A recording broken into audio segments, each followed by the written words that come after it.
आइए नाज़रीन, आपको कराची लिए चलते हैं। मिफ्ता इस्माइल साबिक वज़ीर ख़जाना हमारे साथ मौजूद है। मिफ्ता साहब, बहुत शुक्रिया। हमें याद है कि आप पहली मरतबा जब पिछले दिनों हमारे पास आए अपनी नई पार्टी बनाने के बाद, तो मईशत के ऊपर आपने बड़ा फोकस किया और उसके अंदर आपने इन्फ्लेशन का बिलखुसूस ज़िक्र किया, आपने शरह सूद का ज़िक्र किया। आज जब हम आपसे बात कर रहे हैं तो शरह सूद भी बहुत नीचे आ गई है, मज़ीद नीचे आने की उम्मीद है। स्टॉक मार्केट एक रेंज बाउंड है, स्टेबल आपको नज़र आ रही है।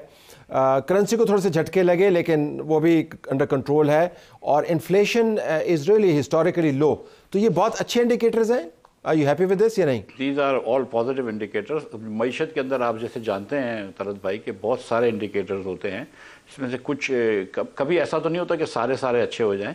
कुछ अच्छे होते हैं, कुछ नहीं अच्छे होते। आप डिपेंड करता है कि आप किस पे फोकस करें। आपने जो 4 इंडिकेटर्स बताए हैं वो चारों जो हैं वो मुस्बत तरीके पे चल रहे हैं। ऐसे मैं आपको 4 इंडिकेटर्स और बता सकता हूं जो मनफी तरीके से चल रहे हैं। मिसाल के तौर पे शरह नमू जो है वो हमारी सिर्फ 0.9% से बढ़ी है, जबकि हमारी आबादी जो है वो 2.4% से बढ़ रही है।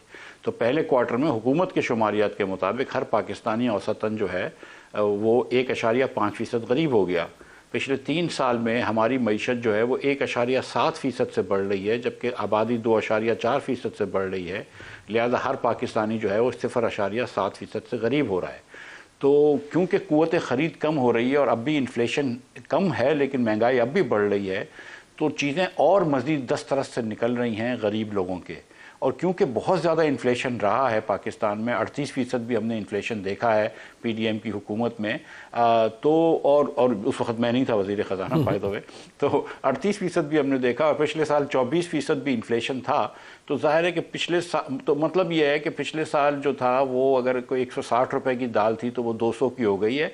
अब जो है वो इस बार एक्सपेक्ट कर रही है हुकूमत कि 10% इन्फ्लेशन होगा तो 200 की दाल 220 की हो जाएगी। सस्ती कोई चीज़ नहीं हुई है और बल्कि मज़ीद लोगों की पहुँच से निकल रही है। तो कुछ चीज़ें बेहतर होती हैं, कुछ चीज़ें बुरी हैं। मजमूई तौर पर मैं देखूँ तो मैं ये कहूँगा कि क्योंकि 10 करोड़ 50 लाख पाकिस्तानी ख़त गुर्बत के नीचे हैं, जो 9 करोड़ से बढ़ के 10 करोड़ 50 लाख हो गए हैं, 40% पाकिस्तानी ख़त गुर्बत के नीचे है, क्योंकि 80 लाख से आबादी बच्चे नए पैदा हो रहे हैं, क्योंकि 2 करोड़ 60 लाख बच्चे स्कूल में नहीं हैं और क्योंकि हुकूमत ने कोई भी कदम नहीं उठाया है मईशत को बेहतर करने के लिए, तो मैं हुकूमत को बड़ा अच्छा ग्रेड नहीं दूंगा। जो इन्फ्लेशन कम हुआ है वो तो दुनिया भर में तेल की कीमत कम होने से पाकिस्तान में कम हुई है, उसकी वजह है। अच्छा, ये फरमाइएगा कि अगर आप फाइनेंस मिनिस्टर होते और आपके पास ये इशारे होते तो क्या आप ये आर्गूमेंट ना करते कि ये साल जो है ये स्टेबिलिटी के साल हैं, मुश्किल साल हैं, हमने IMF का मुआहदा भी इम्प्लीमेंट करना है, रिफॉर्म भी करना है, तो मुश्किल साल गुजर जाएंगे और निस्बतन बेहतरी आ जाएगी?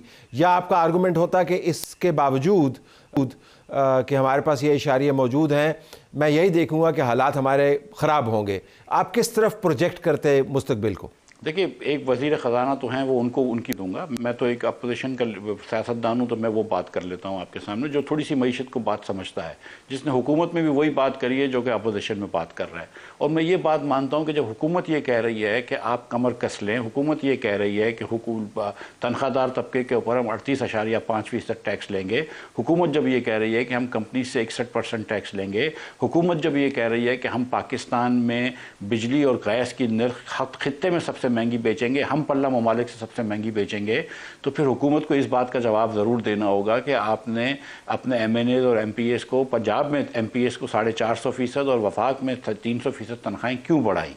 हुकूमत जब ये कह रही है कि हम अखराजात कम करेंगे, तो फिर आपने क्यों 22% जारी अखराजात बढ़ाए? हुकूमत जब ये कह रही है कि हम अखराजात कम करेंगे, तो फिर 65% PSDP के एक्सपेंसेस क्यों बढ़ाए? आपने 700 अरब रुपए MNAs और MPAs के अखराजात में क्यों रखे गए हैं, जिस पे आपको भी पता है तरत भाई कि क्या होता है जिसके। मैं ये सवाल भी मैं समझता हूँ कि पूछने ज़रूरी हैं। हुकूमत बिल्कुल अपनी बात करती है और उसको उसका हक है बात करने का, लेकिन फिर इन जवाब जो सवालात मैंने पूछे हैं उसके भी जवाब होने ज़रूरी हैं कि अगर आप लोगों से कमर कसने का कह रहे हैं तो फिर आपने क्या किया है। अच्छा, IMF का रिव्यू भी आ रहा है इन तमाम मामलात के पेश नज़र। जब आप बैलेंस शीट बनाएंगे तो आपको क्या लगता है कि IMF के रिव्यू के अंदर क्या क्या चीज़ें कंसिड्रेशन होंगी, जिसके अंदर ज़ाहिर है आपने बेल्ट टाइटनिंग की बात की तो वो गवर्नमेंट एक्सपेंडिचर की भी बात कर रहे होंगे, वो जो गवर्नमेंट ऑन एंटिटीज़ हैं उनकी फ्यूचर की भी बात कर रहे होंगे, वो प्राइवेटाइजेशन की बात कर रहे होंगे, वो सब्सिडीज़ की बात कर रहे होंगे और बहुत सारी और चीज़ों की बात कर रहे होंगे। तो आपको क्या लगता है कि रिव्यू के अंदर क्या ये चैलेंजेस आ सकते हैं जिनकी तरफ आपने इशारा किया? देखिए, उम्मीद तो मैं ये करता हूँ कि रिव्यू इंशाअल्लाह ताला खुश उसलूबी से हो जाएगा तो पाकिस्तान को ये परेशानी नहीं होगी IMF की तरफ से। ये तो एक एज अ पाकिस्तानी मेरी ऑब्वियसली दुआ है।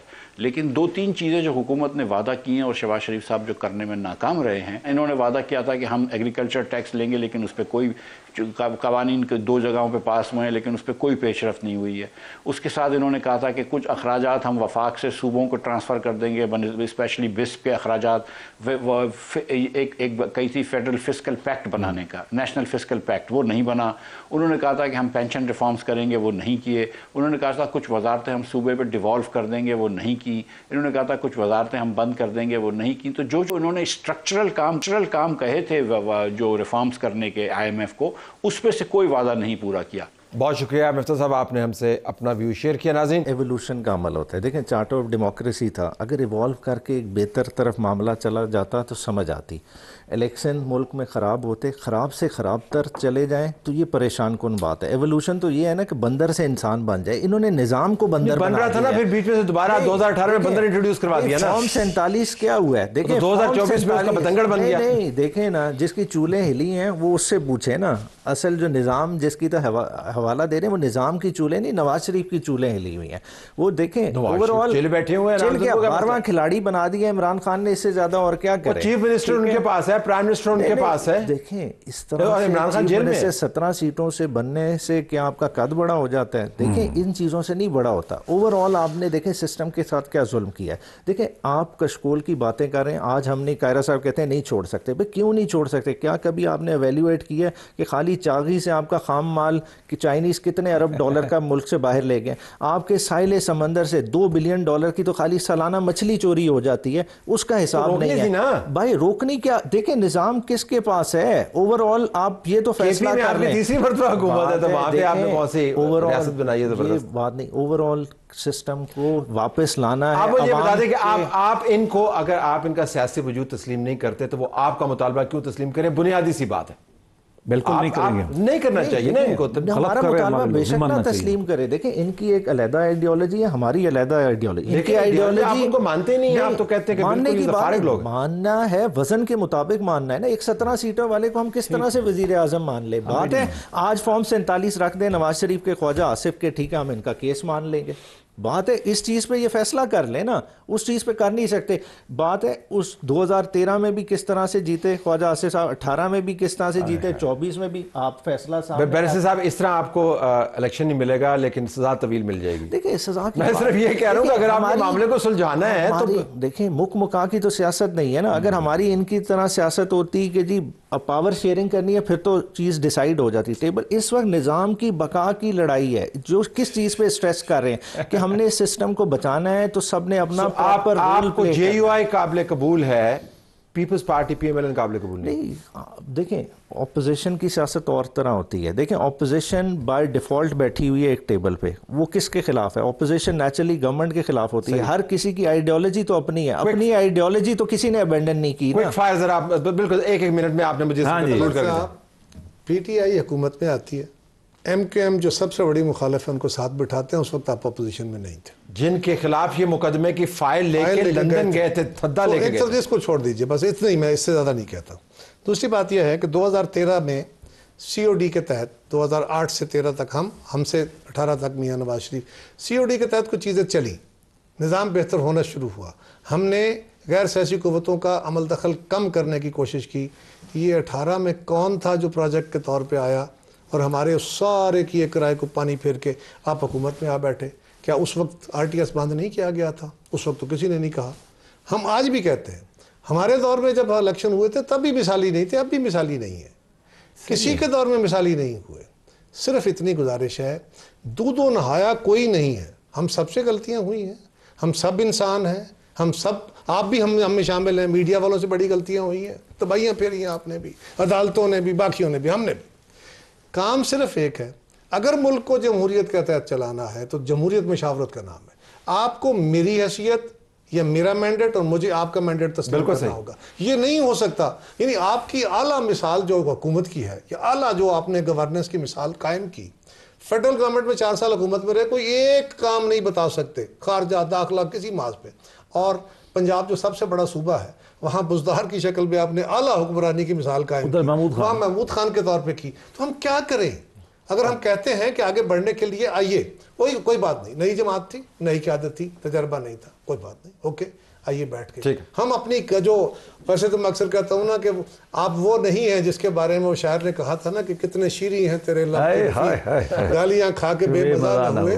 हम बेमजा हुए, लेकिन इसके बावजूद कहते हैं ये बैठ के बात करते हैं। बैठेंगे इस चीज के लिए कि मुल्क में निजाम बेहतर करना है, ना कि इसलिए बैठे कि तुम रख लो पंजाब, हम रख लेंगे। 2018 वाला निजाम आपने चलाना है, तालिबान का निज़ाम चलाना है, या इस निज़ाम को इम्प्रूव करना है, बेटर करना है? तो बेटर करने का तरीका मुशावरत होगी। बेटर करने का तरीका यह है कि आप बैठिए, जो फ्लॉज हैं उनको दूर करने के लिए आइए मुशावरत कीजिए। हमने की थी, हम भी बड़े लड़े थे, हम भी एक दूसरे को, हम भी कहते थे टांग दूंगा तुझे फलां चौक में। आपने दरिया को कूजे में बंद करना है, बहुत बड़ा दरिया है, बह रहा है। जी, मैं पहली बात तो ये है कि केपी के पंजाब का मुकाबला कर लें।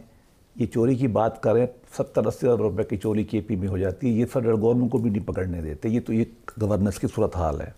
बाकी रह गई ये सूरत हाल, हम तो कहते हैं शेयर करते हैं, इन्होंने पूरा उनके हवाले किया हुआ था। ये सामने पार्लियामान है ना, तब न लियाकत चलाते था। इमरान खान आज बैठ कहते चीफ इलेक्शन, मैंने तो नहीं लगाया था, वो तो बाजवा ने कहा था। फलां सेक्रेटरी, वो तो मुझे बाजवा ने कहा था। फलां सेक्रेटरी, मुझे तो बाजवा ने कहा था। खुद खान साहब कहते हैं कि जब बजट पास होना होता था, आपको पता है, इनको भी पता है, नंबर कौन पूरे करता था? खान साहब ने तो मुकम्मल निजाम, हर मिनिस्ट्री में उनके सामने खड़ा कौन हुआ? रोकना नहीं आप, हर मिनिस्ट्री में बंदे बैठे हुए थे यार, इन्होंने तो हाशिया दी हुई थी। चलो हम तो कुछ तो लिए बैठे हैं, लेकिन मैं फिर कहता हूँ, फिर फाशिज्म छोड़ें, जमहूरी सोच बनाएं और मुझे शरीर गिलाए हमारी लीडरशिप से।